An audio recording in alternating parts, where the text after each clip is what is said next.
Fala pessoal, a gente vai dar aqui continuidade nos nossos temas de gastro. Hoje a gente vai verificar não todas as patologias, mas as patologias mais comuns que sim ou sim vocês devem saber referente à via biliar, ok?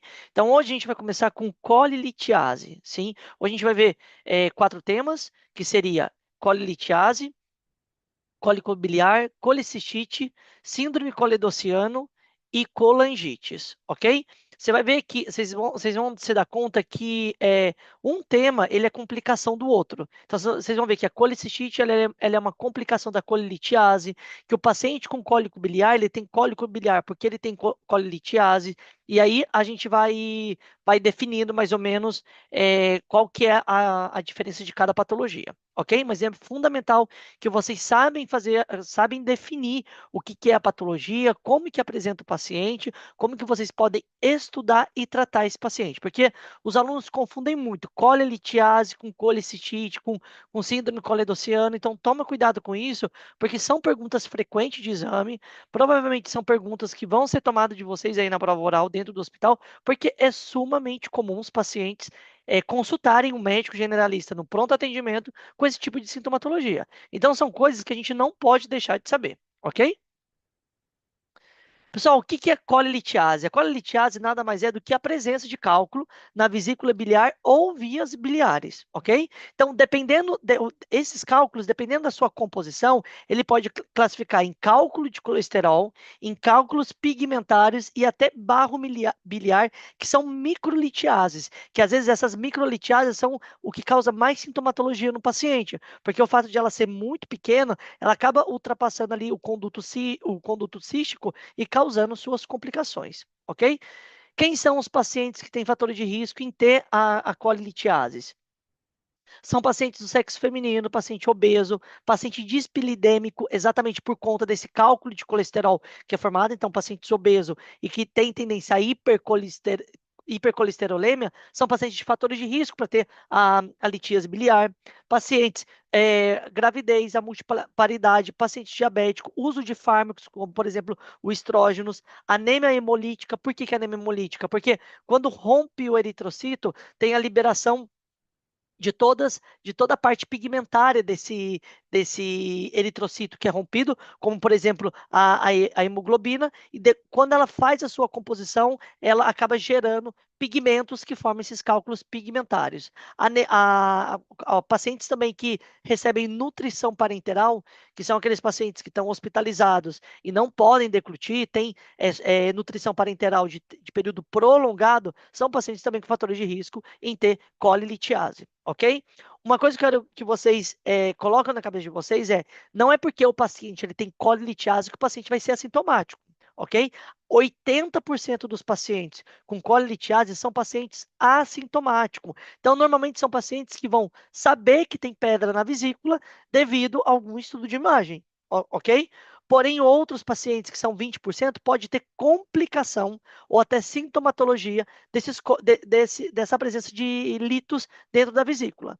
Que tipo de sintomatologia o paciente pode apresentar? O paciente pode apresentar cólico biliar, aquele dor tipo cólico que ocorre ali no hipocôndrio direito. O paciente pode apresentar dispepsia, intolerância à gordura. O paciente pode ter complicação de colédoco-litiase, que é a presença de lito dentro do conduto colédoco, ou até mesmo de quadro de colicistite aguda, que é a inflamação aguda dessa vesícula biliar.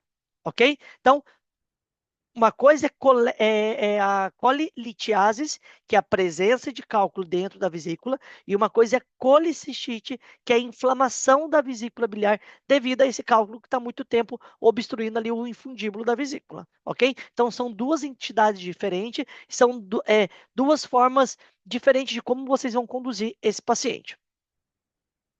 Como que eu estudo um paciente que eu suspeito que tem uma coledoclitiase ou até mesmo uma colicitite? Pessoal, o primeiro estudo que a gente vai solicitar é uma ecografia abdominal.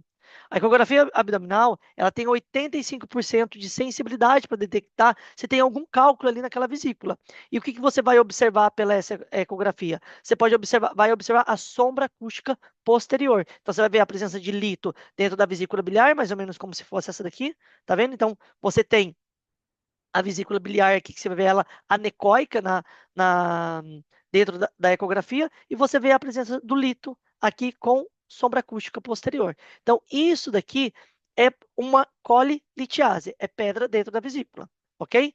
Como que eu trato o paciente com colelitiase? Pessoal, se o paciente ele está assintomático e os cálculos são grandes, a gente não precisa fazer cirurgia nesse paciente. Entendeu? A gente pode deixar quieto, porque a gente vai mexer com o paciente que não tem sintomatologia, que não tem nada. Entendeu? Colocar o paciente numa mesa de cirurgia, submeter ele a uma anestesia e um procedimento cirúrgico tem suas complicações. Tem risco de infecção de sítio cirúrgico, tem risco de sepse, o paciente pode fazer uma pneumonia intra-hospitalar. Então, não vamos mexer com aquilo que está quieto. Então, isso aí vocês levam sempre para a vida de vocês. Se tem algo que o paciente tem que não vai trazer complicação e o paciente está sintomático, a gente não mexe. A gente só vai fazer o quê? Vai monitorizar esse paciente. A gente vai fazer o acompanhamento dele e o segmento dele a nível ambulatorial. Agora, se eu tenho pacientes que têm cálculos muito pequenos e por mais que eles sejam assintomáticos, esses pacientes sim ou sim ele tem indicação de cirurgia. Por quê? Porque os cálculos pequenos são aqueles cálculos que vai passar o infundíbulo ali da vesícula biliar e vai se instalar ali no conducto colédoco.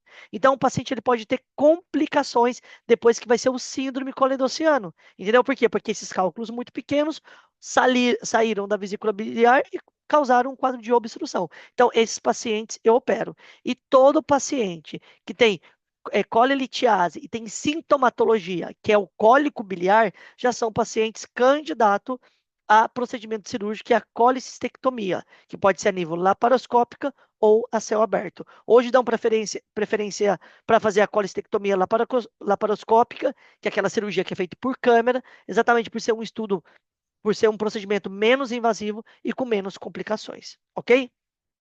Existe tratamento alternativo para colelitiase, que é o tratamento farmacológico por via oral com ácido ursodesoxicólico. Pessoal, esse ácido ursodesoxicólico, ele só pode ser utilizado em pacientes que têm cálculos pequenos e cálculos que não estão calcificados, ok? Você pode tentar essa medida, porque esse ácido, o que ele vai fazer? Ele vai reduzir a secreção biliar de colesterol. E como eu falei para vocês, a gente tem cálculos que ele está formado por colesterol, então ele acaba reduzindo essa formação de cálculo, ok? Não é muito benéfico, não se utiliza muito, mas saiba que existe o tratamento alternativo com ácido ursodesoxicólico. Lembrando que pacientes assintomáticos a gente não opera, a gente só vai fazer segmento, porém, qualquer momento que o paciente teve algum tipo de sintomatologia, o paciente sim ou sim ele já é candidato ao procedimento cirúrgico, que é colicistectomia. Sim, tudo que é tomia é retirada. Então, colicistectomia, retirada da vesícula. Nefrectomia, retirada do rim. Ok? Então, esplenectomia, retirada do baço. Então, tudo que é tomia, vocês vão ver que é retirada, eu retiro. Ok? Perfeito, pessoal. Eu quero comentar com vocês assim, duas palavrinhas básicas de vesícula em porcelana, porque é um assunto que o Dr. Rei gosta de perguntar na prova, tá? O que é a vesícula de porcelana? A vesícula de porcelana, ela nada mais do que se caracteriza por uma calcificação difusa da vesícula biliar, devido a quê? Devido a vários quadros de colicistite. Então, são aqueles pacientes que têm reiteradas vezes quadro de inflamação dessa vesícula. Vai chegar um momento que essa vesícula vai ficar totalmente calcificada. É a mesma coisa que vocês vão ver quando vocês estudarem pancreatites crônica. A pancreatites crônica, vocês vão ver que é a calcificação do pâncreas devido a vários processos inflamatórios de uma pancreatite aguda, entendeu? Então, a vesícula de porcelana, ela também é a mesma coisa. De tantas vezes que o paciente tem tantas reiteradas de inflamação e infecção dessa vesícula biliar e que não é tratada adequadamente, porque ou o paciente não procura atendimento médico, ou porque o paciente está numa situação onde a fila para fazer a cirurgia está muito demorada, se o paciente tem reiteradas vezes quadro de inflamação, essa vesícula vai ficando calcificada, ok? E qual que é o problema disso? Pessoal, paciente com vesícula calcificada tem quase 100% de chance de desenvolver um câncer de vesícula biliar. Por isso que todo paciente, assim, ó, todo paciente com vesícula de porcelana, que é aquela vesícula calcificada, tem indicação de ser operado. Então, se retira a vesícula, ok? Exatamente para não ter nenhum tipo de complicação e o paciente evoluir a um câncer de vesícula biliar. Pessoal, é nessa imagem aqui que vocês vão ver, tá vendo? Vocês podem observar Aqui é uma vesícula, é a vesícula que a gente tem, né? Que você vai ver ela anecoico, e você vê que a parede dela aqui está totalmente calcificada. Tá vendo? Ela não está engrossada. Aqui não é um caso de uma colicitite, mas a gente vê que ela está calcificada, porque ela está toda branca, ela está engrossada devido a essa calcificação. Esse paciente com uma ecografia abdominal, onde mostra uma vesícula calcificada, já tem critério de cirurgia. Por quê? Porque esses pacientes têm risco de desenvolver câncer de vesícula biliar. Ok? Agora a gente vai falar sobre cólico biliar, pessoal. O que é cólico biliar? Cólico biliar, ele é uma sintomatologia, ok? Então, é aquele paciente que ele vai consultar por dor ali no hipocôndrio direito, associada a náuseas e vômitos. O cólico biliar, ele se produz devido ao quê? Devido a uma obstrução do conduto do cístico por um cálculo que ele está impactado ali no infundíbulo da vesícula biliar e ele ele aumenta a pressão dessa vesícula. Então, o que acontece? Esse cálculo. Quer ver? Deixa eu trazer uma imagem aqui para vocês da vesícula, para vocês verem. Então, aqui eu tenho a vesícula biliar, tá vendo? E eu tenho um cálculo dentro da vesícula. Esse cálculo dentro da vesícula, ele vem aqui, ele fica impactado no infundíbulo da vesícula biliar. Esse cálculo impactado no, no infundíbulo da vesícula biliar, o que vai fazer? Vai aumentar a pressão dentro da vesícula biliar. Então, essa vesícula ela vai começar a contrair. Por isso que o paciente tem cólico biliar, que é uma dor tipo cólico. Essa vesícula começa a contrair, aumenta a sua motilidade devido a esse cálculo que está impactado. Ok? Então, o cólico biliar ele nada mais acontece do que obstrução de um lito ali no conduto cístico que aumenta a pressão e gera essa distensão da vesícula com dor, tipo cólico.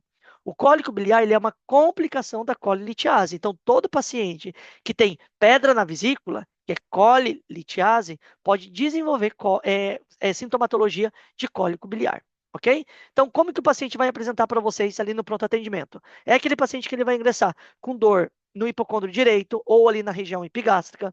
O paciente pode vir acompanhado de náuseas e vômitos, não é um critério, ok? Não tem que ser sim ou sim, o paciente tem que vir com náuseas e vômitos? Não. Às vezes o paciente ele só vai vir reclamando de fortes dores na região epigástrica e no hipocôndrio direito. Quando você for fazer o exame físico desse paciente, o paciente pode ter aquele sinal de Murphy positivo. Lembra que o sinal de Murphy positivo é quando o paciente ele freia a inspiração no momento que você comprime ali no ponto cístico, que está debaixo ali do reborde costal, ok? Quando a gente faz uma ecografia do abdômen do paciente, o que a gente vai ver? Se o cálculo, quando o cálculo ele é movilizado ali, a gente está frente a um cólico biliar. Agora, se a gente faz uma ecografia dessa vesícula, a gente vê que a vesícula ela está distendida, inflamada e tem o cálculo ali no infundíbulo, aí sim a gente está frente a uma colicistite aguda, ok? Então, se o cálculo ele é movilizado da sua posição, normalmente o paciente ele não vai começar a apresentar mais sintomatologia, porque às vezes aquele cálculo ele obstrui o conduto cístico e de um momento a outro ele sai. Então, o paciente deixa de ter dor, ok? Agora, se esse cálculo ele permanece no conduto cístico, o que vai acontecer? O líquido que está dentro da vesícula biliar, ele não vai conseguir sair. E lembra que eu sempre falo para vocês que líquido parado é sopro para bactéria. Então, esse líquido parado ali na vesícula biliar vai começar a ter colonização de bactéria. Então, o paciente vai desenvolver o quadro de colicistite aguda. Agora, se esse cálculo que está no fundíbulo e ele desce para o conducto colédoco, o paciente pode ter um síndrome coledociano, que já é um tema que a gente vai abordar já nos nossos próximos tempos. Ok? Então, beleza. Receba um paciente no pronto atendimento, o paciente está com dor na região epigástrica, hipocôndrio direito, tem náuseas, tem vômitos. Eu suspeito que eu estou frente a uma colicistite ou um cólico biliar. O que eu vou pedir para o meu paciente? Eu vou pedir uma ecografia biliar, ok? Fiz uma ecografia, eu vejo que minha vesícula está normal, ou seja, não está inflamada. Eu vejo que tem um lito ali dentro, certo? Tem uma colilitiase. Tem lito, mas não está inflamada. O meu laboratório não mostra que tem leucocitose, então eu estou frente a um cólico biliar e ponto, ok? Então, é isso que eu quero que vocês levem para a prática de vocês e para o exame. Uma coisa é cólico biliar e uma coisa é colicistite. Cólico biliar é aquela dor temporária. O lito, ele obstruiu o conduto cístico, o paciente teve uma dor tipo cólico e aquele lito saiu do conduto cístico, o paciente deixou de ter dor. Então, quando eu faço um ultrassom, até porque eu não sei se é uma colicistite ou se é um cólico biliar, eu tenho que fazer um ultrassom para confirmar. Então, no ultrassom, eu vou ter uma vesícula com as paredes finas, não vai estar engrossada, não vai estar inflamada. Eu vejo lito ali naquela vesícula, mas eu não tenho colicistite.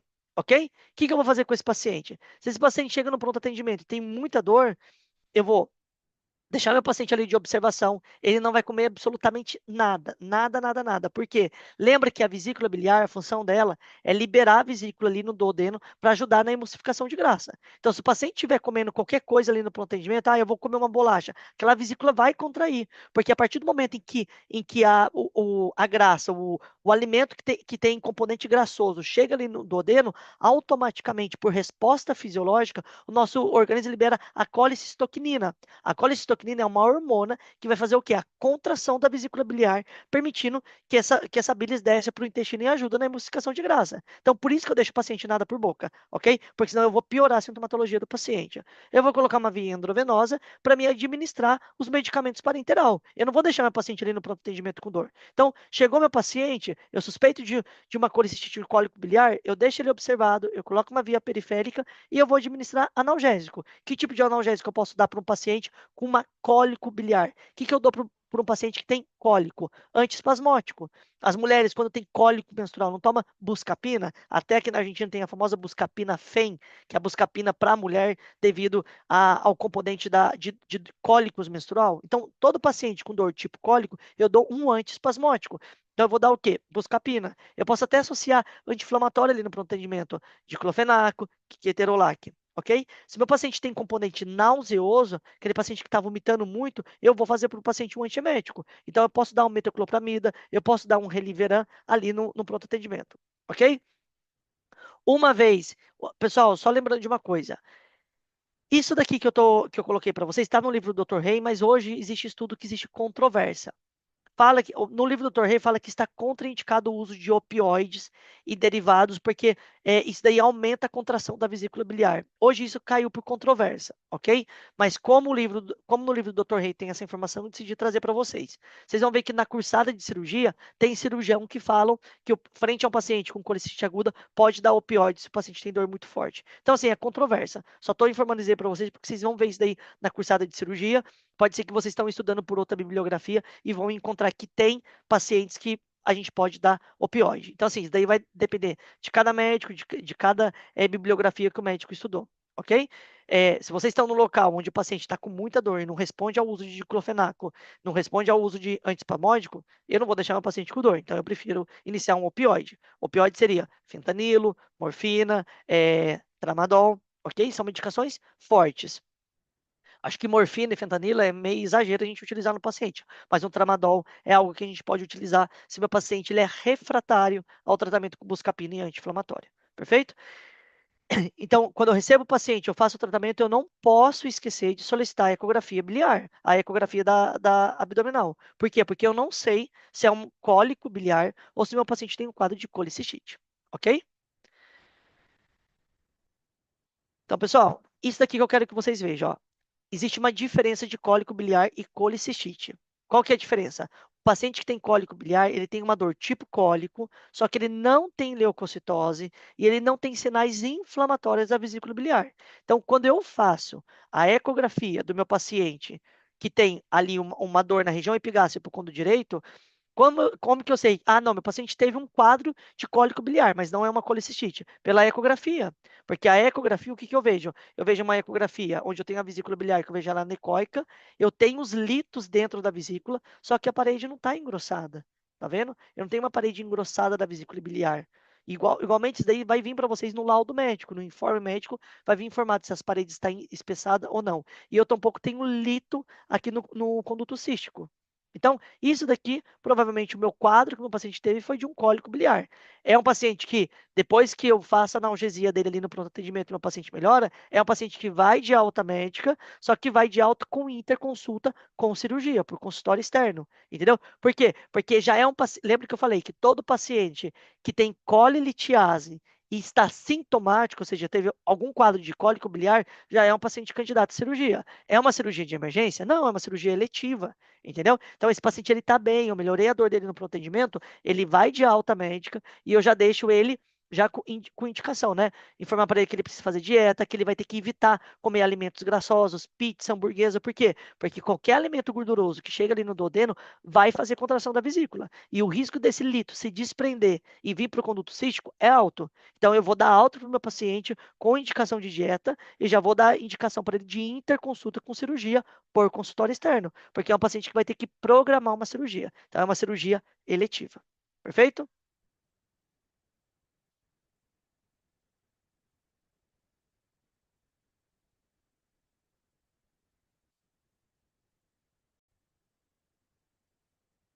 Bem, pessoal, agora a gente vai ver colicistite aguda. Como eu falei para vocês, a colicistite aguda, ela é uma complicação da colilitiase. Então, aquele paciente que tem pedra na vesícula, ele pode se complicar com a colicistite aguda, ok? O que é colicite aguda, pessoal? Colicite aguda nada mais é do que inflamação da vesícula biliar. Então, ela é uma complicação da colilitiase. E lembre que quando eu dei para vocês a aula de abdômen agudo, lembra que eu falei que o abdômen agudo é dividido de causa inflamatória, obstrutiva, isquêmica e perfurativa? Bem, a colicite aguda ela é uma das causas de abdômen agudo inflamatória. Então, chegou aquele paciente no pronto atendimento com dor abdominal intenso e agudo, é um abdômen agudo até que prova o contrário. E dentro das causas de abdômen agudo inflamatório, a gente tem colicistite. Então, como vocês podem observar aqui na imagem, eu tenho a minha vesícula biliar, eu tenho essa vesícula cheio de cálculos, e esse cálculo ele impacta no conduto cístico. Uma vez que o cálculo ele está impactado no conduto cístico, o que vai acontecer? Vai ter um aumento da pressão intramural, e o aumento dessa pressão intramural dentro da vesícula biliar acaba gerando a obstrução venosa e linfática dessa vesícula. Então, com o tempo, que é coisas de horas, vai havendo edema da parede da vesícula biliar. E se a gente não resolve esse quadro de colicistite, baixando a inflamação e dando antibiótico para o paciente, esse quadro ele pode evoluir a uma isquemia, necrose e até perfuração da vesícula biliar.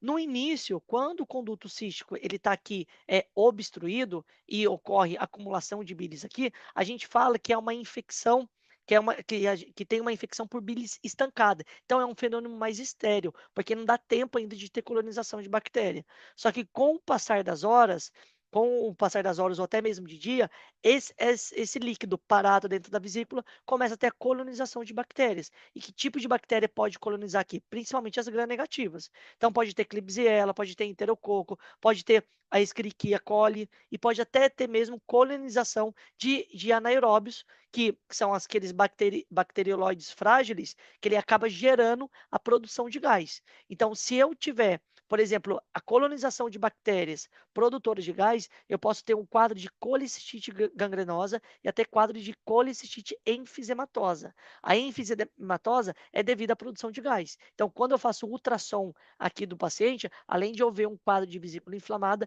eu vou ver a presença de gás dentro da vesícula.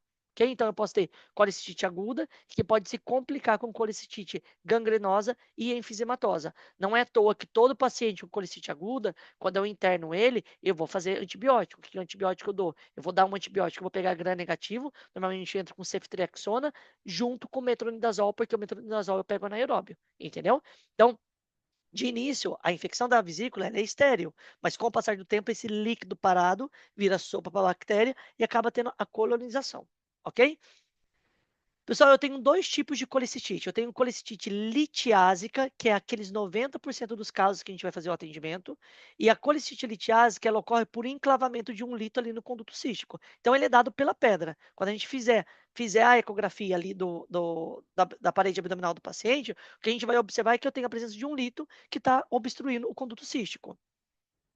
Agora, mas eu também tenho um quadro de colicistite alitiásica, ou seja, são pacientes que vão ter a vesícula totalmente inflamada, onde vai ter a parede vesicular aumentada de tamanho mais que 4 milímetros, só que dentro da vesícula eu não tenho pedras. Entendeu? Então, como pode acontecer isso? Sim, a gente tem casos de colicistite alitiásica. Ela não está relacionada com nenhum lito enclavado ali no conduto cístico. Normalmente ela acontece devido a um comprometimento da vasculatura da vesícula biliar.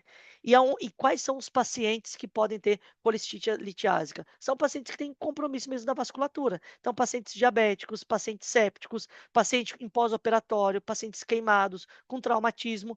todos esses pacientes, eles vão ter deficiência da vasculatura ali da parede da vesícula. E tem tanto deficiência da parede da vascularização, como tem deficiência da contração. Por exemplo, paciente diabético, lembra que eu falei que tem neuropatia diabética? Que tem uma deficiência ali na contração e na inervação de músculo e de órgãos? É a mesma coisa. Então, essa vesícula ela não contrai corretamente para mandar essa bilis para o duodeno, e essa bilis parada, estancada, acaba gerando bactérias que vai colonizar e vai formar o quadro de colicistite, ok? Então, todo o quadro de colicistite litiásica e alitiásica deve ser operada, ok? Independente se tem cálculo ou não, está inflamada, eu tenho que retirar, ok? Quais são as manifestações clínicas? Então, como meu paciente ele vai consultar ali no pronto atendimento? Ele vai ter um dor abdominal de tipo cólico. Normalmente, essa dor, pessoal, ela supera 4 a 6 horas e normalmente é refratária ao uso de buscapina. Então, o paciente fala, doutor, olha, eu tomei buscapina em casa, eu tomei Sertal em casa e eu não tive melhora. Porque normalmente são pacientes que vão responder à medicação endovenoso. E esse dor de tipo cólico, ele acontece depois, após o consumo de alimento colicistoquinéticos. O que é alimento colicistoquinéticos? Alimentos gordurosos. Entendeu? Então, vocês vão ver isso na literatura, na bibliografia, que o paciente ele tem dor abdominal tipo cólico devido ao consumo de alimentos colicistoquinéticos. Então, é importante durante a anamnese de um paciente que você suspeita que tem colicistite aguda ou cólico biliar, perguntar para o paciente, seu João, o que o senhor comeu? E ele vai falar para você, não, eu comi uma milanesa, eu comi uma pizza, eu comi uma hamburguesa. E foi produto desse alimento colicistoquinético que o paciente começou a ter o dor tipo cólico. E por quê? Porque lembra que eu falei que a bilis, ela tem um fator, tem a sua função fundamental na emulsificação da graça. Então, chegou o alimento gorduroso ali no duodeno, fisiologicamente, uma resposta fisiológica do organismo vai liberar a hormona colicistocnina, que vai fazer a contração dessa vesícula. E se eu tenho contração da vesícula, eu tenho pedra ali, eu acabo tampando e gerando o quadro de colicistite aguda, ok? O paciente também às vezes pode falar que ele tem dor abdominal e tem dor no ombro direito, pessoal. Essa dor no ombro direito tem um sinal clássico, que sempre é pergunta de prova, até nas provas do Revalida, que é o sinal de Kerr, ok? Sinal de Kerr é aquela dor no ombro direito devido à inflamação ali da vesícula biliar. O paciente pode vir, normalmente 90% vem acompanhado de náuseas e vômitos ali no pronto atendimento, e alguns pacientes podem ter febre. Não é uma regra o paciente ter febre no quadro de colicistite. Tem pacientes que têm e tem pacientes que não têm. Ok? O paciente pode ter icterícia numa colicite aguda, pessoal, é muito difícil. Eu nunca vi paciente no pronto atendimento em diagnóstico de colicite com icterícia. Alguns pacientes podem ter icterícia, que é a minoria, né? A literatura fala de 4 a 5% que o paciente pode apresentar essa cor amarelada da pele. E por quê? Porque se eu tenho um cálculo muito grande aqui no conduto cístico, eu tenho também compressão, às vezes, do conducto hepático comum.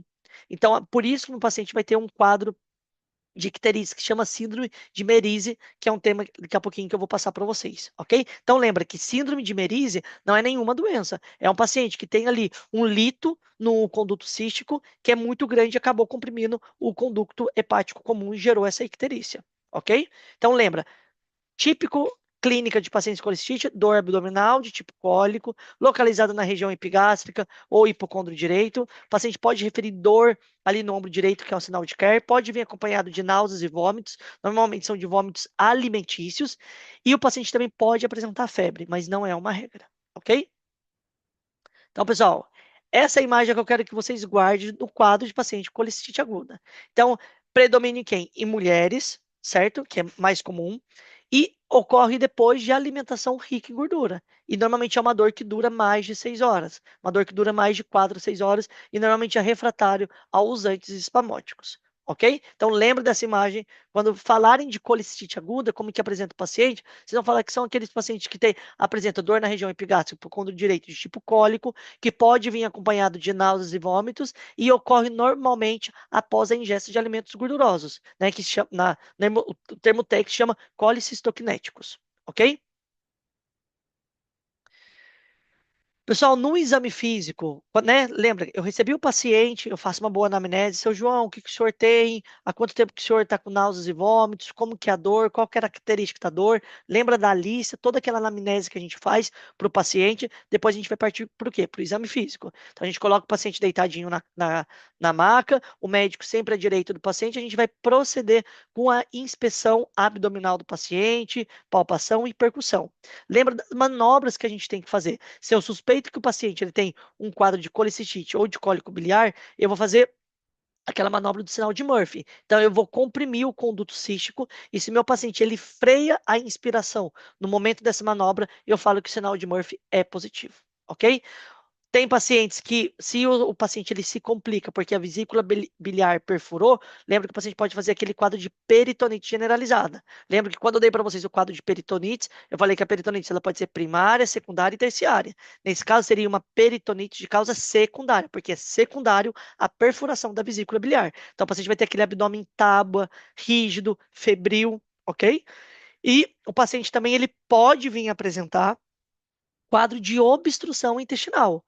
Isso daqui, pessoal, só vai acontecer se o paciente tiver complicação do quadro de colelitiase, ok?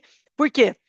Isso acontece devido a devido ao quadro de ilho biliar. Então, aquela pedra que está dentro da vesícula, aquele líquido que está dentro da vesícula, quando ela pode descer para o duodeno e fazer um quadro de obstrução.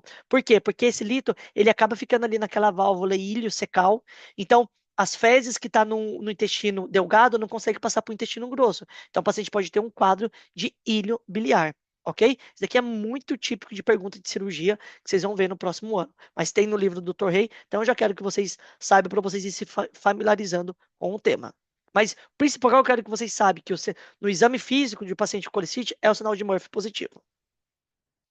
Como que eu estudo um paciente que eu suspeito que tem colicistite? Primeira coisa que eu vou fazer, pessoal, então, recebi o paciente, fiz a anamnese, fiz o exame físico, vou partir para estudos complementares. Eu necessito de estudos complementares para me confirmar o diagnóstico que eu estou supondo na minha cabeça. Então, até então, eu tenho um diagnóstico presuntivo. Então, eu suspeito que o seu João ele tem um quadro de colicistite ou de cólico biliar. Então, agora eu vou pedir estudos complementares para confirmar que eu vou pedir? Primeiro, eu vou pedir um laboratório, um hemograma, vou pedir a função renal do paciente, posso pedir hepatograma, posso pedir até amilase lipasa como diagnóstico diferencial de pancreatite, ok? Se é um paciente cardiopata, que eu suspeito que meu paciente ele pode estar desenvolvendo um quadro de infarto agudo do miocárdio, eu posso pedir troponina e CPK, porque lembra que eu falei que paciente de infarto de cara inferior tem dor epigástrico? É a mesma coisa, eu também posso pedir como estudo, como diagnóstico diferencial.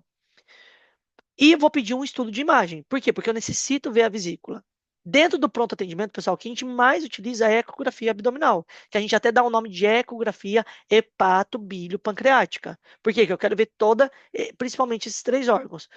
O que que eu vou ver? Qual que é o meu achado na ecografia que confirma que é colicite aguda? Anota isso porque é pergunta de exame. Então, eu vou ver a presença de lito dentro da vesícula biliar, com a presença de sombra acústica posterior, e eu vou ter um engrossamento da parede, certo? Mais de 4,5 milímetros.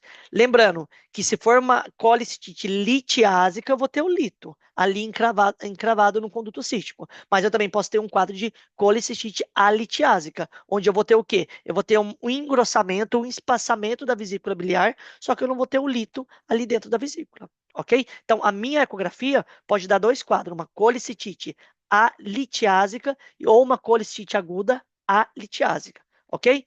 Qual que é o estudo Gold Standard que confirma sim ou sim e é o melhor estudo para o diagnóstico de colicite? É a gammagrafia ou a colangiografia. Ok? Pessoal, esse estudo gammagrafia e colangiografia, ele não é muito utilizado no pronto atendimento, porque é um estudo de alto custo. Mas coloco para vocês, para que vocês saibam. Se caso eu pergunto para vocês no exame, qual é o estudo Gold Standard, padrão ouro, para o diagnóstico de colicite, vocês têm que responder gammagrafia ou colangiografia. Porém, saiba que o estudo mais comum, que a gente mais vai solicitar, que eu solicito quase todos os dias no meu dia de guarda, é a ecografia abdominal. Ok? É um estudo barato, específico e que nos aporta muito para resultado de diagnóstico. Pessoal, como é que eu faço a gammagrafia ou a colangiografia? Esse estudo, ele consiste em o paciente ele vai receber uma dose parenteral de ácido imunodiacético. Esse ácido imunodiacético, pessoal, é um fármaco parenteral e ele é absorvido ali pelos hepatocitos e ele é excretado pela bilis. Então, geralmente, nesse estudo, eu consigo identificar a vesícula biliar em torno de 30 a 60 minutos. Se após uma hora, com a injeção desse ácido imunodiacético, eu não visualizo a vesícula biliar, significa que eu estou frente a uma colicistite. Ok? Por quê? Porque a vesícula não conseguiu receber esse ácido imunodiacético. Perfeito? Esse daqui, pessoal, é o estudo, a colangiografia ou a gamografia. Então, isso daqui é um estudo normal. Quando eu injeto o ácido imunodiacético no paciente, eu consigo visualizar aqui, nessas 6 fases, tanto o fígado como a vesícula biliar, ó. Conduto hepático comum, conduto colédoco e a vesícula aqui bem redondinha. Tá vendo? Agora, se eu injeto o ácido imunodiacético no paciente e eu espero depois de uma hora e eu só visualizo o fígado, mas eu não consigo identificar a vesícula biliar, tá vendo? Ó, a vesícula biliar bem apagada, então eu estou frente a um quadro de colicistite aguda. Lembrando, o estudo de colangiografia e gamografia é um estudo gold standard para o diagnóstico de colicistite aguda, porém não é um estudo muito utilizado devido ao seu alto custo.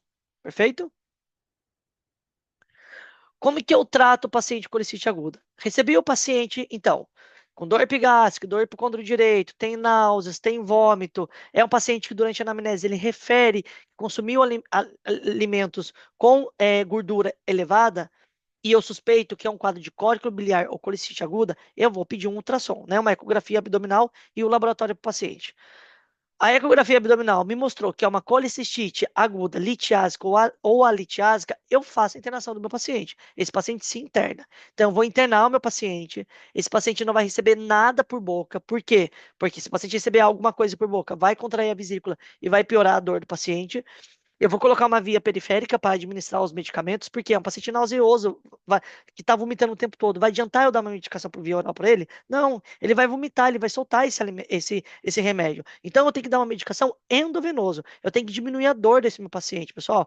Paciente no pronto atendimento com dor é angustiante. É angustiante para o médico e é angustiante para o paciente. Então, coloca uma via periférica e vai administrar medicamento endovenoso.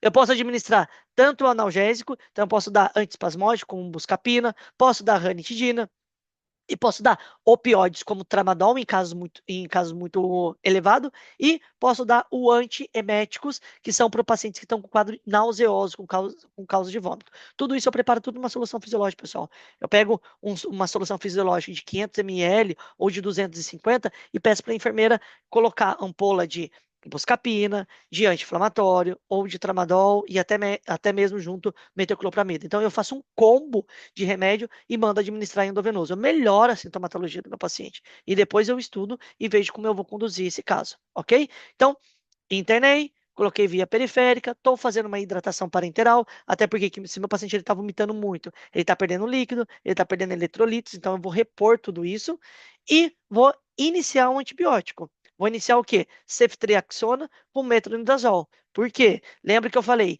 que aquela vesícula, aquele líquido parado, começa a ter colonização de bactéria. Então, pode colonizar tanto o gram-negativo, que eu vou pegar com ceftriaxona, como anaeróbio, que eu vou pegar metronidazol. E se eu tenho uma anaeróbio formadora de gás, eu vou ter o quadro de colicistite enfisematosa ou colicistite gangrenosa, ok? Que é causada por anaeróbios, é um quadro mais grave ainda. E esse paciente vai ter que fazer, sim ou sim, cirurgia. Como que é o nome da cirurgia que o paciente faz quando tem uma colicistite? Colicistectomia. E pode ser por via laparoscópica, que é menos invasivo, você faz por câmera, ou uma colicistectomia a céu aberto. Então, eu corto a barriga do paciente, vocês vão até ver quando vocês fazem um exame físico no paciente, vocês vão ver um corte aqui imenso, ou o paciente tem um corte aqui, né, pequenininho, da apendicectomia que foi realizada, ou tem um corte grande aqui que vai da região epigástrica até o flanco direito, devido à retirada da vesícula biliar, ok? Então, paciente com colicistite, eu interno, faço analgesia, faço antibiótico e tem conduta cirúrgica. Como se chama? Colicistectomia. Pode ser por videolaparoscopia ou por céu aberto. Perfeito, pessoal? Quais são as complicações que o paciente pode ter se ele tem uma colicistite ou uma colelitiase e não é tratada corretamente? Então, o paciente pode ter um quadro de perfuração da vesícula, então vai produzir um quadro de peritonites biliar. Lembra que a peritonites ela é ácida, então ela vai irritar ali o peritônio. De início, ele vai fazer aquela peritonite não infecciosa, só que depois aquele líquido dentro do peritônio começa a colonizar a bactéria e o paciente vai ter uma peritonite secundária, ok? Pode ter o quadro de colicistite gangrenosa, que ocorre por causa de colonização de bactérias produtoras de gás. O paciente pode ter o quadro de ilho biliar. O que que acontece com o ilho biliar, pessoal? Eu tenho a minha vesícula aqui, tá vendo? Então, a minha vesícula, ela se pega ao intestino delgado e ela forma uma fístula. A fístula nada mais é do que o contato de um órgão com o outro. Então, isso daqui se chama fístula colicistoentérica. Então, eu tenho uma fístula colicistoentérica. Então, eu tenho um contato da minha vesícula biliar com o meu intestino delgado. O que que vai acontecer? Esse lito, por ser muito grande, ele entra no duodeno e uma vez que ele entra no duodeno, ele percorre todo o duodeno e ele fica estancado aqui, ó, na válvula iliocecal. Tá vendo? Então, como esse lito ele está impactado aqui na válvula iliocecal, como é que as fezes do paciente vai descer por esse duodeno? Não vai descer, entendeu? Então, as fezes vai ficar acumulado, o paciente vai ter distensão de alça intestinal, todo o alimento que vier, o paciente vai vomitar e vai ter o quadro de ilho obstrutivo. Então, de início, o paciente vai ter aumento do peristaltismo, depois de um certo tempo, esse peristaltismo freia e o paciente vai ter o vômito de tipo alimentício, porque o alimento que está parado aqui vai começar a regurgitar. Ok? Então, lembra disso. Uma das complicações da colicistite é o ilho biliar. Lembra que ilho é parada do intestino, biliar, porque a pedra da vesícula é uma das causas desse ilho. E outra causa que o paciente pode ter é empiema vesicular, que nada mais é do que esse líquido da vesícula biliar parado forma um pus, que é um material purulento. Isso daí pode gerar quadro de sepse, necrose e até mesmo perfuração. Ok? Pessoal, síndrome de Mirizy. Síndrome de Mirizy foi aquilo que eu falei para vocês, porque é pergunta de exame. Síndrome de Mirizy não é nada mais do que uma própria complicação da colicistite. Por quê? Eu tenho o lito aqui no meu conduto cístico, tá vendo? E esse lito, por ser muito grande, ele acaba fazendo obstrução do conduto hepático comum. Então, a bilis, ela não consegue descer, né? A bilis conjugada, ela não consegue descer, e o paciente acaba tendo compreensão intrínseca desse conduto cístico. Então, como a bilis não desce, o paciente vai ter todo aquele quadro de icterícia, ok? Então, o paciente pode ter quadro de icterícia numa colicite aguda? Sim, pode ter. Não é tão comum, é a minoria dos casos, mas o paciente pode apresentar. E por que que o paciente apresenta? Porque esse cálculo, por ser tão grande, ele comprime o conduto hepático comum, mas ele é uma complicação da colicistite. Bem, pessoal, agora a gente vai falar sobre síndrome coledociano, ok? O que que é o síndrome coledociano? Pessoal, o síndrome coledociano é algo sindrômico. Então, dentro de síndrome coledociana, existem várias causas do que pode gerar isso. O síndrome coledociano, ele é uma consequência de uma obstrução da via biliar extrahepática. Então, aqui nos livros, vocês vão ver que é colestase extrahepática. Então, eu tenho o meu conduto ali, o conduto cístico, que ele é obstruído por alguma coisa. Quais são as causas de pacientes que pode ter síndrome coledociano? A principal causa, pessoal, a mais comum, é a litise coledociana. Então, é um caso de uma coledocolitiase. Lembra que eu falei para vocês que paciente com coledocolitiase, pedra na vesícula, aquelas pedras bem pequenininhas, tem que ser operada? Por quê? Porque ela pode atravessar o conduto cístico e parar no conduto colédoco e gerar um síndrome coledociano, ok? Então, a causa mais comum de síndrome coledociano é a colelitiase, é a litíase coledociana. Perdão, pessoal, isso aqui chama colédoco-litiase, que é a presença do líquido, a presença de pedra dentro do conduto colédoco, ok? Essa é a mais comum. Normalmente é uma das complicações do paciente que tem colelitiase. Então, uma coisa é colédoco-litíase, que é a presença de lito dentro do conduto colédoco, e uma coisa é colelitiase, que é a presença de lito dentro da vesícula biliar. Então, normalmente, a colédoco-litiase, que é a presença de lito dentro do conduto colédoco, ela é uma complicação da litiase, daquela pedra na vesícula pequenininha que não foi tratada e desceu. Dentro das causas malignas, a mais comum que eu quero que vocês saibam é o carcinoma de cabeça de pâncreas. Então, se eu tenho um câncer ali na cabeça de pâncreas, aquele câncer ele vai crescendo tanto que ele comprime o conducto colédoco. E se eu tenho uma obstrução desse conducto colédoco devido a essa massa, a bilis não consegue descer e o paciente vai ter um quadro de síndrome colidossiano. As outras causas estão aqui para vocês lerem, né? Tem que saber pelo menos 10, porque o rei gosta de perguntar. Então, lembra da colangite esclerosante primária, lembra de parasitose de via biliar, ascaridis lumbricoide e a fascícula hepática, ela pode fazer circulação extraintestinal, então quando ela entra na corrente sanguínea, ela pode se alojar no fígado e ir para a via biliar, causando obstrução. Pode ser causada também por quiste de via biliar, por tumores de via biliar. Então, tudo isso, qualquer coisa que gera obstrução da via biliar, seja por corpo estranho, por parasitose, por tumor, ou até mesmo por estenose ali da via biliar, como por exemplo a estenose por disfunção do esfíncter de Olde, tudo isso vai comprimir o conducto colédoco e a bilis não vai conseguir descer, ok? Qual que é o quadro clínico que o paciente vai apresentar? Primeiro, icterícia, né, pessoal? Por que icterícia? Lembra que a bilirrubina, que é aquela cor que vai dar cor amarelada no paciente, não vai conseguir descer para o intestino, certo? Então, se ela não consegue descer para o intestino, eu vou ter uma icterícia, né, com predomínio de bilirrubina indireta. Por quê? Porque a bilirrubina direta, ela normalmente ela é conjugada no fígado para formar bilirrubina direta. Então, eu vou ter um aumento predominante de bilirrubina indireta, porque todo esse trânsito, esse tráfego para conjugar em bilirrubina direta, ela vai estar parada devido a essa obstrução. Então, o paciente vai ter quadro de icterícia, o paciente vai ter quadro de acólia. O que que é acólia, pessoal? É as fezes brancas. Vocês já viram isso em bioquímica, me parece. Por quê? Que eu vou ter as minhas fezes brancas. Se eu não tenho bilirrubina que está chegando no intestino, a bilirrubina, no intestino, ela se forma em esterco bilinógeno. O esterco bilinógeno é que vai dar cor às fezes. Então, se eu tenho uma obstrução do meu conducto colédoco, obviamente não vai chegar essa bilis ali no meu intestino, então minhas fezes vai ser branca. Então, o paciente vai ter acólia. E vai ter colúria. Por que que o paciente vai ter colúria? A colúria, pessoal, nada mais é do que aquela urina de cor Coca-Cola, porque a bilirrubina direta ela vai ser filtrada no glomérulo.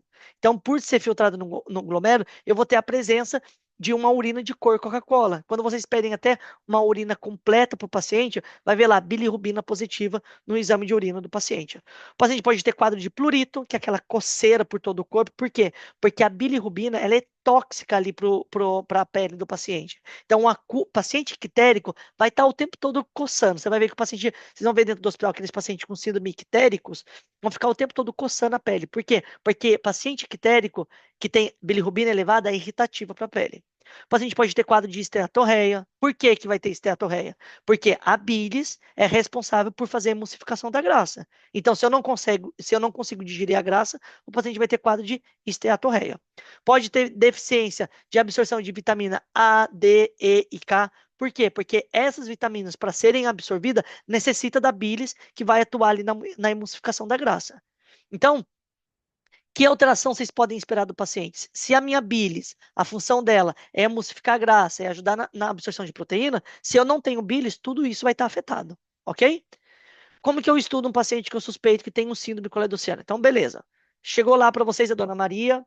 A dona Maria consulta para vocês porque ela fala, doutor, notei que eu tô toda amarela. Tô toda amarela e eu não sei o que aconteceu.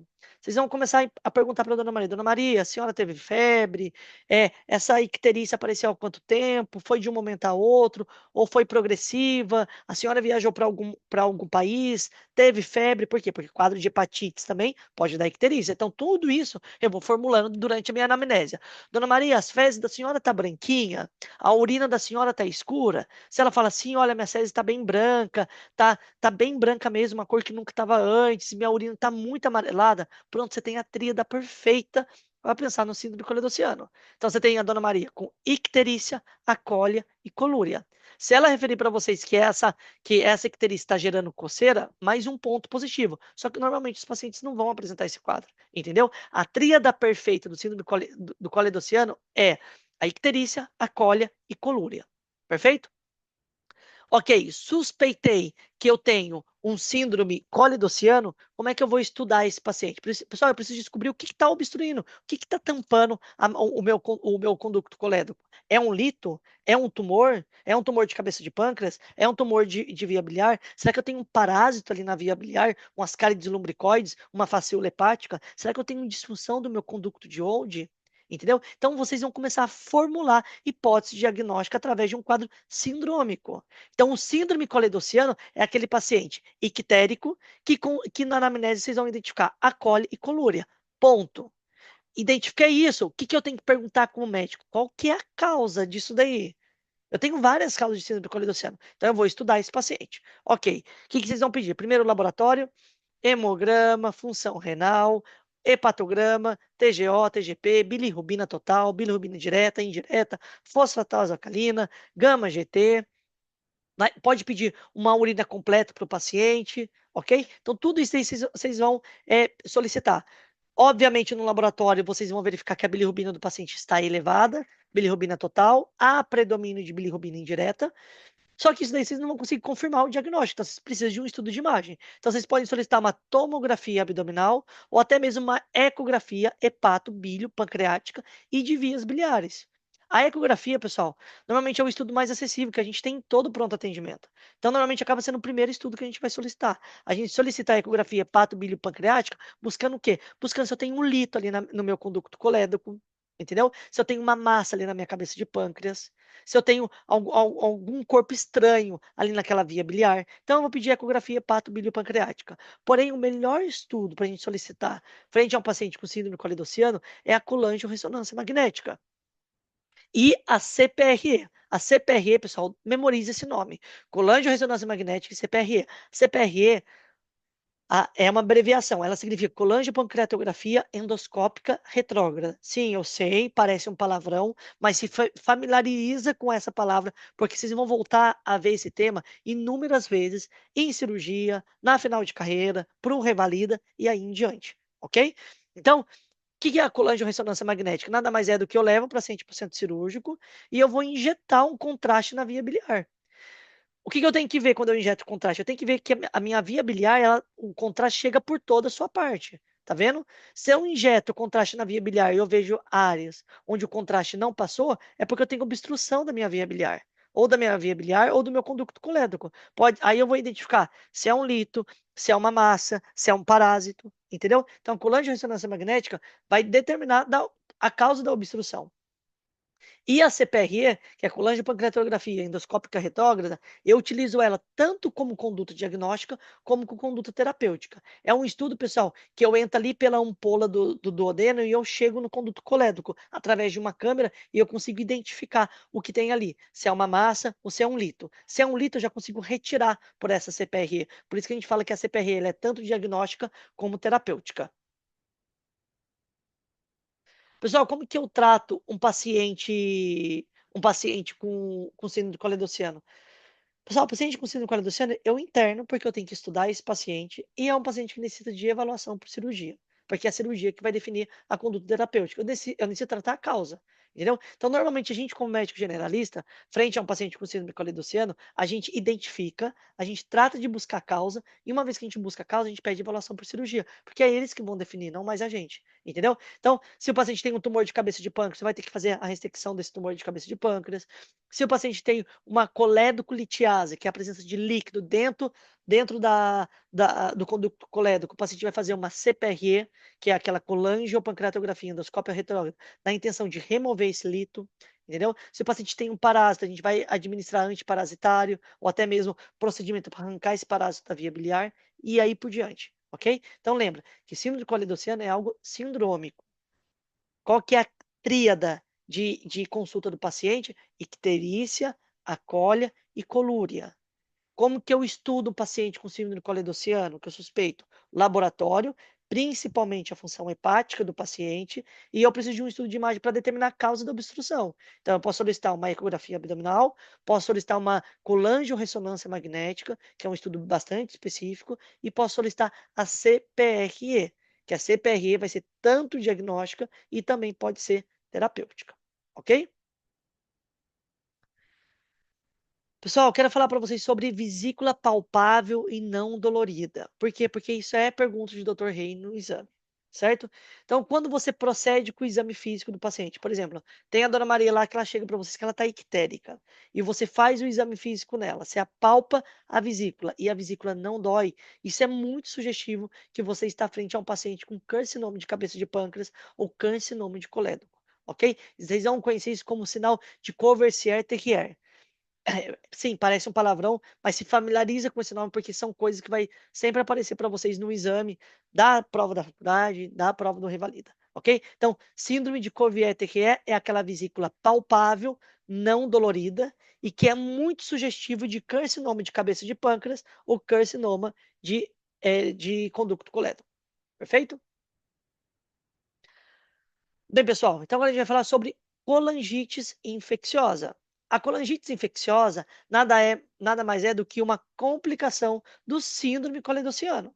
Então, por exemplo, eu tenho obstrução do meu conducto colédoco aqui, certo? Então, vocês podem ver que meu conducto colédoco ele está obstruído por um cálculo da vesícula, certo? Como que eu chamo isso? Colédoco litiase. Então, eu tenho um lito dentro do meu conducto colédoco. Uma vez que eu tenho esse líquido dentro do meu conducto colédoco, o que vai acontecer? Aqui vai acumular líquido.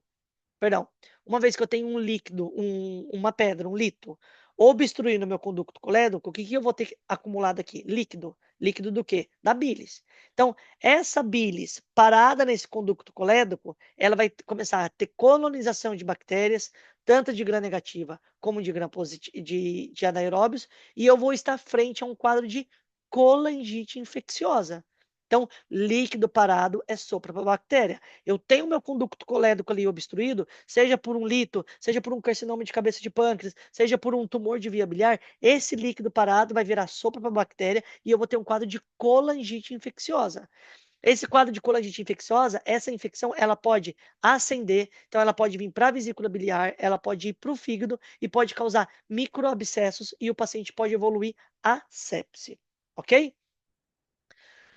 Qual que vai ser a manifestação clínica do paciente com colangite? Pessoal, memorize isso. Assim, ó, coloca no banheiro, no quarto, o tempo todo, porque vai ser pergunta de exame pro resto da vida de vocês. Sempre está no exame essa pergunta.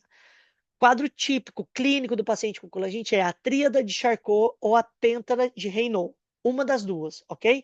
O que é a tríada de Charcot? É aquele paciente com dor abdominal, icterícia e febre. Pegou um paciente ictérico e febre, tem que acionar o alarme para vocês que vocês estão frente a uma colangite aguda. Pode até ser um quadro de hepatite? Pode, porque hepatite também gera febre e gera icterícia. Mas vocês têm que fazer o diagnóstico diferencial que vocês não estão frente a um síndrome coledociano. Ok? Então, tríade de Charcot, dor abdominal, icterícia e febre.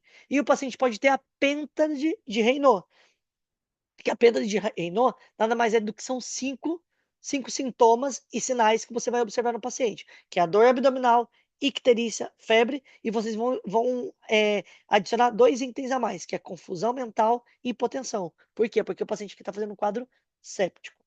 Perfeito? Então, dor abdominal, icterícia, febre, confusão mental e hipotensão. Isso daí é a pêntada de Raynaud.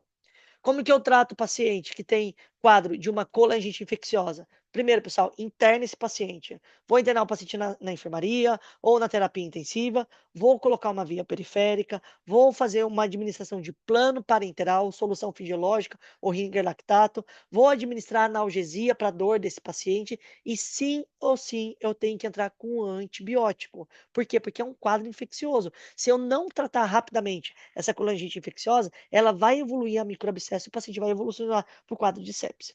Ok? Qual antibiótico eu vou utilizar? O mesmo para colicistite, ceftriaxona e metronidazol. Tá, eu estou tratando com antibiótico, eu estou baixando a infecção, mas eu preciso tratar a causa. Como que eu vou tratar a causa da obstrução da minha via biliar?